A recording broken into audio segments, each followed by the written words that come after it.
पहिर ल कंगन हमारे हाथ से, बन जा हमार सजनी आ बनाला हमके साजन।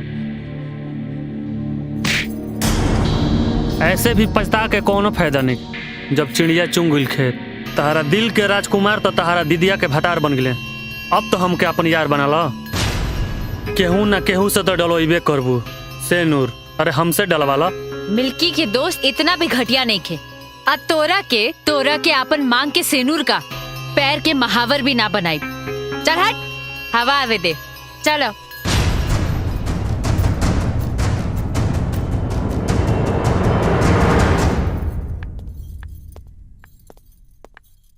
मिल्की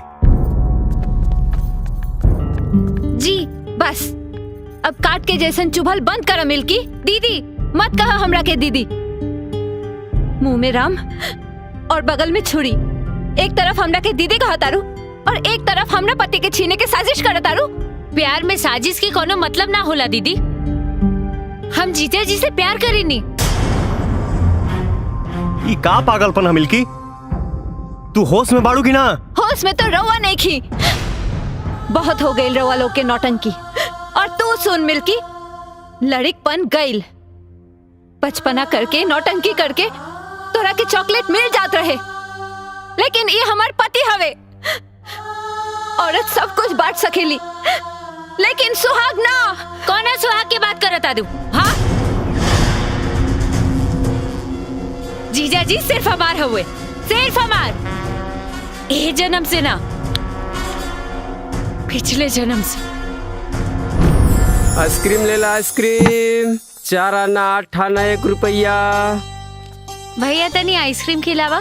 हाँ 1 रुपया वाला या 4 आना 8 आना वाला? 1 रुपया। हाँ तो तू लोगों के पार्टी चाहिए? हाँ भैया। चला ठीक बा। 1 ना 2 ना 4 गोपी आई। अरे क्या बात करता रहा भैया, तब तो बहुत बढ़िया, मजा आ जाएगी।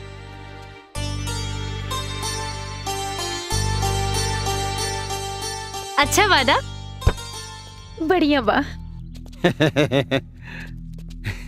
आइसक्रीम गलत जाता। आनर बारिश का रे, देख के नहीं के चल सकत।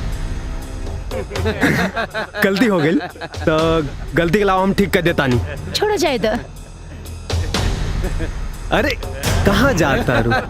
साफ तो कर ले ओए दया। छोड़ हम राकिब, छोड़। हम कहता नहीं छोड़।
साफ करे के इतने शौक बा तो चली साफ कर।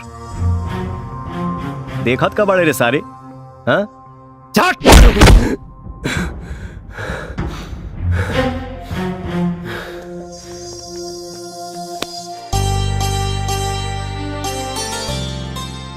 तोहरा लोग के डर ही ऐसा लोग के ताकत है। लड़की मजबूर हो सकेले लेकिन कमजोर ना।